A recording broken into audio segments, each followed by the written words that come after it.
इसकात हमल कराना ये बज़ात ख़ुद ये एक जुर्म है हमारे मुल्क में, सोसाइटी में। इसके ख़िलाफ़ बिल्कुल आवाज़ उठानी चाहिए। अगर दोनों ने मिल के ये किया तो फिर ख़ातून भी इस में आएगी कि उसको उस वक्त उसने क्यों नहीं बताया जब इस किस्म की हरकत हो गई थी। तो फिर या तो फिर बाबर आज़म साहब हिम्मत दिखाएँ और उसकी माफ़ी मांगे और उसको अपनी शरीक हयात बनाएँ।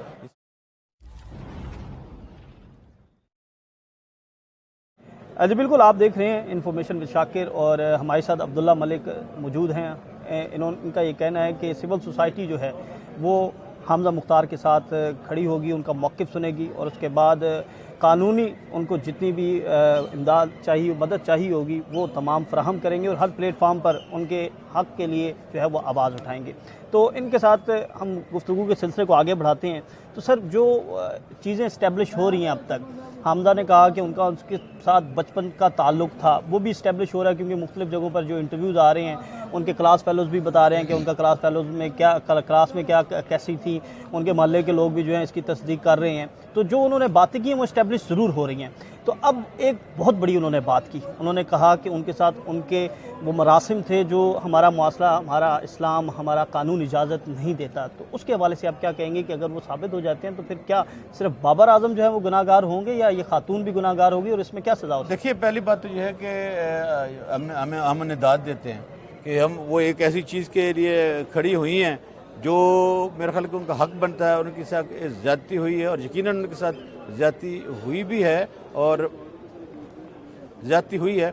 और जो आपने चीज़ें बताई हैं, जिस तरह वो कह रही हैं, देखना यहाँ पे अब जो टेलीफोन का रिकॉर्ड है हम वो मंगवा सकते हैं। सबसे बढ़कर जो डीएनए टेस्ट है, हम कोशिश करेंगे कि उनका डीएनए टेस्ट हो जाए ताकि दूध का दूध और पानी का पानी हो जाए। आजकल ये टेक्नोलॉजी अवेलेबल है, इसमें कोई ढकी छुपी बातें नहीं हो सकती। सरकमस्टेंशियल जो एविडेंस होती है, जो वाक़याती शहादत होती है, वो बड़ी अहम होती है। इसमें अब अगर FIR इंदराज हो जाए, पर्चे का इंदराज होने के बाद जो इन्वेस्टिगेशन अफसर है वो तमाम हक़ाइक़ को रिकॉर्ड का हिस्सा बनाए, जो 73 की कार्रवाई होती है ज़िमनी में लाए, फिर उसका मेडिकल टेस्ट करवाया जाए, डीएनए टेस्ट करवाया जाए, दोनों के जो टेलीफोन नंबर हैं वो लिए जाएं और हम फ़र्ज़ करें साबित हो गया कि हमज़ा मुख्तार जो कह रही हैं, जो इल्ज़ाम लगा रही हैं वो दुरुस्त है, तो इस सूरत में क्या बाबर आज़म को जो है वो जुर्मदार कराया जाएगा या उनके ऊपर ये गुनाह जो है या इसकी सज़ा क्या हो? मैंने जैसे पहले आपको कहा कि 3 अक़साम होती हैं। एक थ्रेट के ज़रिए,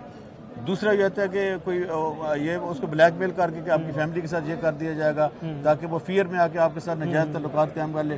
तीसरा होता है कि आप उसको इस किस्म का रिलेशन का झांसा देते हैं कि मैं फ्यूचर में आपके साथ शादी करूँगा, आपके साथ आपका दूल्हा बनूंगा और एक सुहाना ख्वाब दिखाते हैं। उस आड़ में आके अगर खातून उसके साथ कोई इस किस्म मरासिम बना लेती है और बाद में जो उसको एक्सप्लॉइट करता है तो ये भी ज़िना के ज़मरे में आते हैं। तो मेरा ख्याल है कि इस खातून का केस बड़ा सॉलिड है, बड़ा मजबूत है।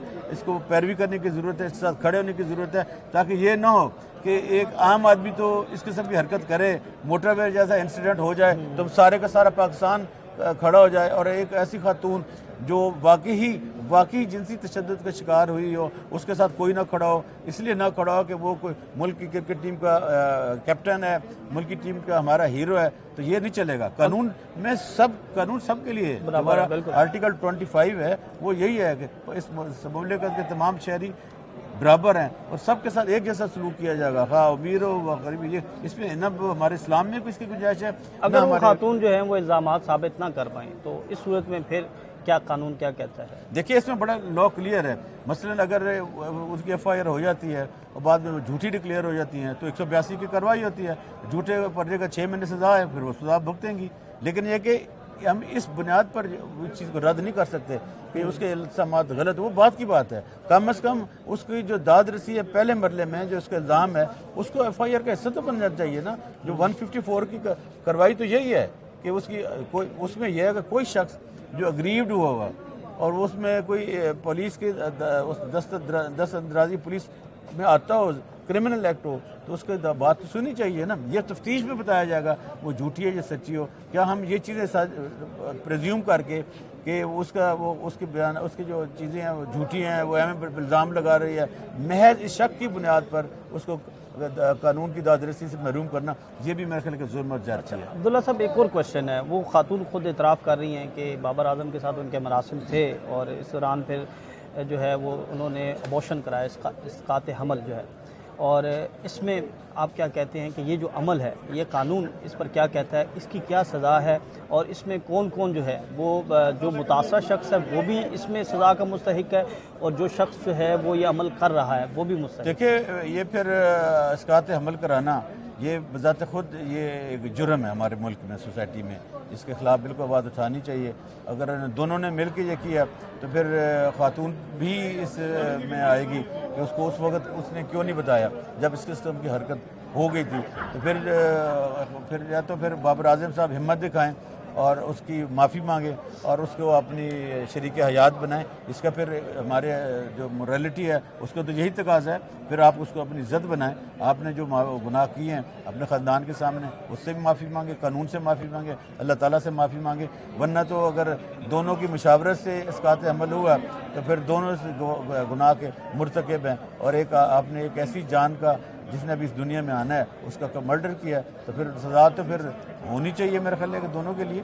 कोई इसमें कोई बुरी बात नहीं है कि आपने एक ऐसा गुनाह किया है जो हमारे ज़ाब्ता फौजदारी में क्रिमिनल एक्ट है और उसकी बाकायदा तौर पर हमारे ज़ाब्ता फौजदारी में सज़ा है। अच्छा, मैं एक और क्वेश्चन जो है वो पूछना चाहता हूँ। अवाम, हमारे जो नाज़रीन हैं वो भी ये जानना चाहते हैं कि मामला कहाँ पर जाके ख़त्म होगा। क्या अफ़ाम तफ़हीम के साथ अगर इनके मामला जो हैं वो कोर्ट के बाहर जो हैं वो सेटल्ड हो जाते हैं तो उसके बाद क्या कोर्ट जो है ये दरख्वास्त निपटा देगी, या फिर कोर्ट जो है वो एविडेंस देकर जो है वो इन दोनों को मेरा ख्याल है कि नहीं, इस किस्म के मामलात को मंतकी इंजाम तक पहुंचना चाहिए। वरना तो इस किस्म के हादसात और वाक़यात रूनुमा होते रहेंगे और हम फिर अगर यही कहें कि उन्होंने सुलह सफाई कर ली है तो मेरे ख्याल ये बड़ी ज़्यादती होगी। अक्सर मामलात में ऐसा होता है कि लोग या धमकियों की वजह से आकर या कोई पैसा लेन देन करके आपस में सुलह कर लेते हैं और वो कहते हैं नहीं जी मुझे गलत फहमी हो गई थी, ये वो शख्स नहीं थे। जैसे कि पिंडी वाला वाक़या हुआ था, सिविल सोसाइटी और मीडिया ने बहुत ज़्यादा उसको उछाला था, जिसमें 4 लोगों ने एक खातून के कपड़े फाड़ कर और उसने FIR करवाई थी। उसके बाद 15 दिनों बाद एफिडेविट दे दिया ये मेरे मुल्ज़िम नहीं है। अब इन वजूहात को हम तो पहले ही हमने तो जो मोटरवे इंसिडेंट हुआ था, मैंने खुद चीफ जस्टिस साहब से कहा था कि हमें इस चीज़ पर रिसर्च करने की ज़रूरत है कि एक इशू को हमने बड़ा हाईलाइट किया। चीफ जस्टिस नोटिस ले लेते हैं, हुकूमत नोटिस ले लेती है, बड़ी से बड़ी अदालत नोटिस ले लेती है, लेकिन चंद हफ्तों बाद पता चलता है कि उन मुल्ज़िम और जो कंप्लेनेंट था उन्होंने आपस में सुलह कर लिया है। तो इन चीज़ों पर रिसर्च करने की ज़रूरत है। अगर वो खातून जिसने इस किस्म के एलिगेशन लगाए हैं बाद में सुलह कर लेती है तो फिर मेरा ख्याल है कि उसको छोड़ना नहीं चाहिए ताकि आइंदा कोई इस किस्म की गलत हरकत ना कर सके। इसीलिए तो हम कहते हैं कि जो दफ़ा PPC का 182 182 की कार्रवाई उन लोगों के खिलाफ ज़रूर करनी चाहिए जो लोगों के खिलाफ झूठी FIR करवाते हैं। न सिर्फ कार्रवाई करनी चाहिए बल्कि उसकी जो सज़ा है उसको बढ़ाना चाहिए ताकि इस किस्म की कोई आइंदा हरकत ना कर सके। कानून की इम्प्लीमेंटेशन जब तक नहीं होगी, जब तक कानून पर अमल दरामद नहीं होगा, उस वक्त तक इस किस्म के फिर जो मशागिल होते रहेंगे, इस किस्म के मजाक होते रहेंगे।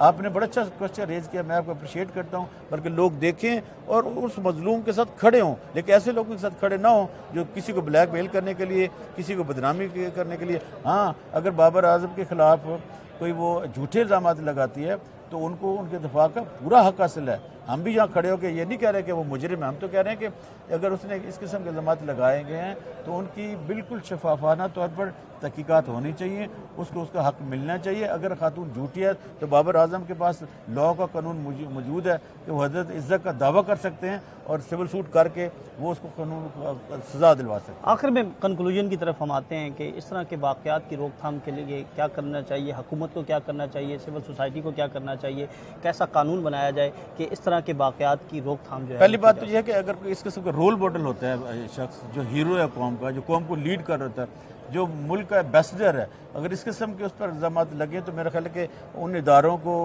उन बोर्ड्स को, जैसे क्रिकेट बोर्ड है, सबसे पहले तो क्रिकेट बोर्ड को खुद इस चीज़ की तहकीकात करनी चाहिए, आगे बढ़कर करनी चाहिए कि खातून ने उन पर इल्ज़ाम लगाया है तो क्या वो वाकई इन्वॉल्व है। अगर इन्वॉल्व हैं तो सबसे पहले उनको उस ओहदे से हटा देना चाहिए। मतलब वो टीम के कप्तान है तो उनको फारिग कर दे, वही जब तक आप इल्ज़ाम लगा हुआ है।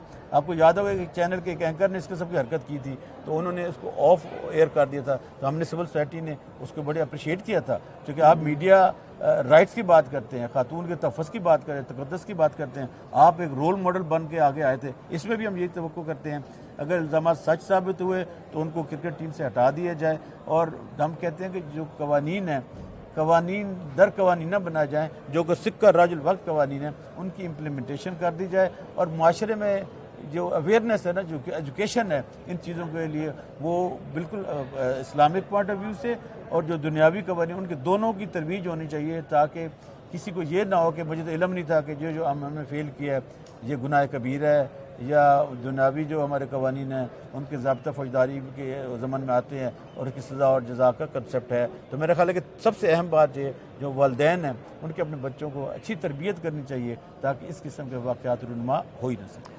जी बिल्कुल, अब्दुल्ला मलिक साहब का ये कहना है कि जो हमारा कानून है, आईन पाकिस्तान है, उसमें भी, और जो हमारा इस्लामी क़वानीन है उनमें भी ये जो अमल है इसको जो है वो गुनाह करार दिया गया है, जुर्म करार दिया गया है। और ऐसे वाक़यात को रोकने के लिए जहाँ पर सिविल सोसाइटी को आने की ज़रूरत है, वहीं पर हुकूमती सतह पर भी जो है वो आगाही मुहिम होनी चाहिए, और ख़ास तौर पर वालिदैन को भी जो है वो नज़र रखनी चाहिए। हमारी वीडियो कैसी लगी हमें ज़रूर बताइएगा। अगली वीडियो में आपके साथ मुलाकात होगी। अल्लाह हाफ़िज़।